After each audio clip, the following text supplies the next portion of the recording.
Aujourd'hui, mercredi 22 mars, un document exceptionnel signé Bural TV, les revendeurs à la sauvette, qui, pourquoi, comment, un document réalisé à partir d'articles issus de la presse quotidienne régionale. D'après l'étude Anti-Pack Survey du 4e trimestre 2021, le marché parallèle en France atteignait à cette époque 36,9% de part de marché, alors qu'il était de 21,9% en 2017. Ça veut dire qu'en 4 ans, le tabac acheté hors réseau des buralistes a progressé de 68%. Pire, le tabac de contrefaçon fabriqué dans des usines illégales est passé de 0,3 à 17,6% pendant la même période. C'est une émergence massive et subite organisée par des réseaux mafieux. Cela veut dire que presque une cigarette sur 5 achetée en France est contrefaite. Ça représente presque autant que les achats transfrontaliers. L'ensemble de cette hypercroissance des marchés illégaux du tabac en France a été dopé par le passage du paquet de cigarettes de 7 € en 2017 à 10 € minimum en 2020. C'est-à-dire une augmentation moyenne de 42% du prix légal des cigarettes chez les buralistes. Depuis des années, on connaissait les transhumances habituelles des acheteurs de cigarettes au-delà des frontières. Les vendeurs de tabac à la sauvette étaient bien connus à certains endroits comme Barbès et la Chapelle-Pajol à Paris. Mais leur irruption subite et massive sur l'ensemble des grandes villes est un phénomène récent. À ce phénomène se greffent des problèmes de sécurité pour la population environnante, de sécurité sanitaire pour les consommateurs de cigarettes frelatées, de dommages à l'habitat urbain avec les marchands de sommeil et les squats qui servent à loger les trafiquants, et bien sûr d'enrichissement des mafias qui sont à la tête des trafics. Le quartier de Plan-Cabane à Montpellier, la Rainerie et Saint-Cernin à Toulouse, Place du Commerce à Nantes, la Guillotière à Lyon, le marché aux puces à Marseille, Métro Gambetta à Lille, à Paris sur tout le nord-est, Gare du Nord, Barbès, Stalingrad, Porte de Clignancourt, Porte de Montreuil, en banlieue parisienne, à La Courneuve, à Bobigny, Noisy-le-Sec, Pantin, Argenteuil, Nanterre, Villeneuve-Saint-Georges, Melun, Mantes-la-Jolie. La liste de tous les quartiers urbains envahis de vendeurs à la sauvette de tabac est bien trop longue pour tous les citer. Parfois, ils ne sont que quelques-uns près d'une station de métro, mais ils peuvent être des dizaines à avoir pris possession de quartiers entiers.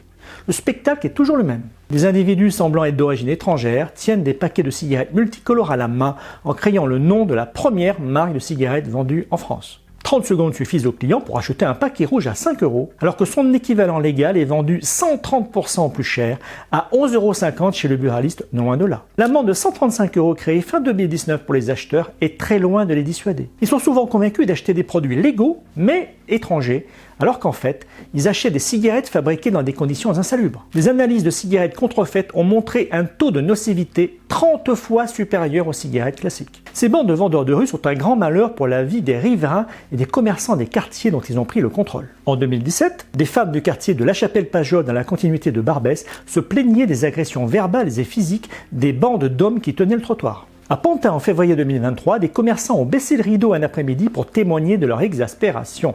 Les clients fuient le quartier, les clients ne se sentent pas en sécurité avec tous ces revendeurs qui les harcèlent, le chiffre d'affaires des commerces s'effondre, les terrasses des cafés sont désertes, les commerçants ont peur des représailles. Les bagarres et les rixes entre vendeurs à la sauvette peuvent se terminer à coups de couteau, créant ainsi une atmosphère délétère pour tous les habitants. Parce que la vente de tabac à la sauvette peut s'accompagner aussi de vente d'opioïdes, de drogue et de mise en place d'organisations de vol à la tire. Car ces trafiquants cherchent eux aussi à diversifier leur activité et à rentabiliser leur territoire. L'exaspération est telle que certains maires de villes de banlieue en sont arrivés à manifester pour attirer le regard des pouvoirs publics. Monsieur Sadi, maire de Bobigny, manifeste tous les mois. Le 22 mars 2023, les maires de Bobigny, La Courneuve et Noisy-le-Sec ont organisé une manifestation pour attirer l'attention.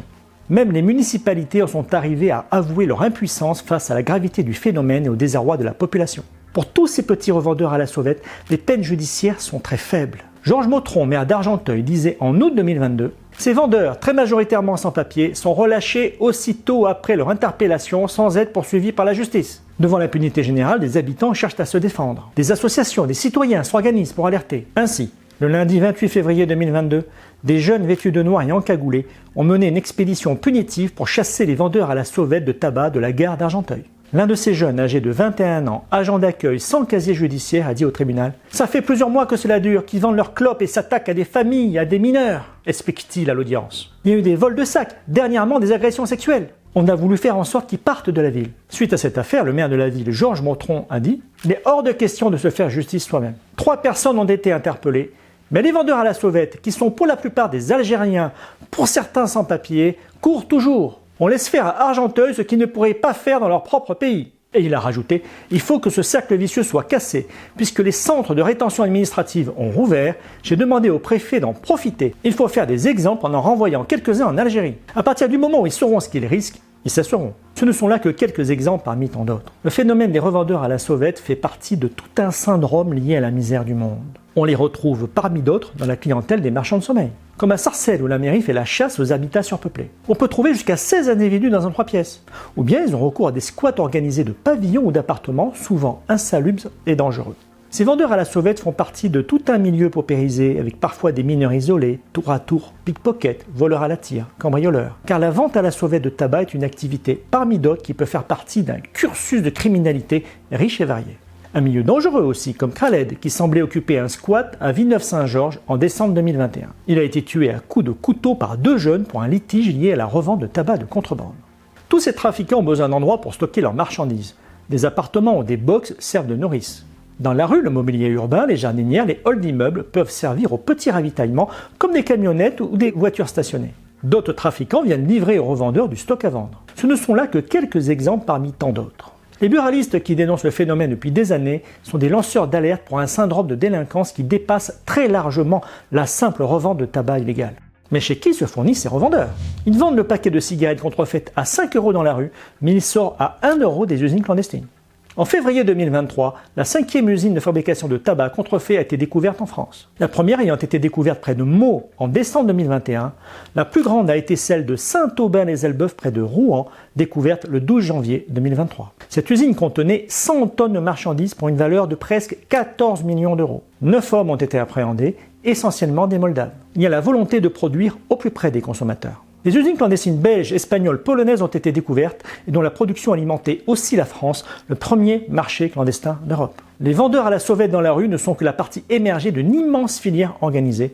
La production est invisible, mais aussi une grande partie de la revente qui se fait sur Internet. Une étude de British American Tobacco a démontré l'existence de 10 000 revendeurs sur les réseaux sociaux. Le ministre des Comptes publics, Gabriel Attal, reconnaissait en décembre 2022 que le marché parallèle faisait perdre à l'État 2,5 à 3 milliards d'euros de taxes. En équivalence, 3 milliards, c'est presque le chiffre d'affaires hors taxes des buralistes et des fabricants officiels de tabac réunis. Le démantèlement d'un gang de vendeurs à la sauvette afghans et pakistanais porte de Montreuil en janvier 2023 a permis de constater qu'ils avaient réalisé un chiffre d'affaires de 1 million d'euros en 3 mois seulement. En octobre 2022, au tribunal de Nanterre, le procès de têtes de réseau originaires d'Europe de l'Est qui importaient des cigarettes contrefaites a permis de montrer qu'ils avaient écoulé 1 million de cartouches en 2 ans pour un chiffre d'affaires global de 50 millions d'euros. Les bénéfices globaux de ce marché illégal sont colossaux. Le ministre Attal a dit « Le trafic de tabac n'a plus rien à envier aux méthodes des trafics de stupéfiants et finances de la grande criminalité.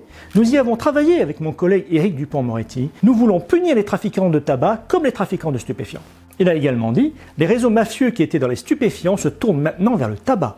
Les revenus y sont importants, mais aujourd'hui, les sanctions pénales sont plus légères. » Alors un plan de lutte contre les trafics a été mis en place en janvier 2023 avec la constitution des GLAT, groupes de lutte anti-trafic de tabac. Cependant, quelle peut être l'efficacité d'une politique gouvernementale de lutte contre les trafics de tabac? À titre d'exemple, jusqu'à présent, la France a l'une des politiques anti-cannabis les plus dures d'Europe, avec la population de consommateurs de cannabis la plus élevée et des quartiers entiers sous la coupe des dealers. Fera-t-on mieux contre le tabac contrefait? Et voilà, c'est fini pour aujourd'hui. Je vous invite à vous abonner, à liker et je vous dis à demain pour les nouvelles aventures du monde encore plus impitoyable des buralistes. Belle vente, je vous embrasse.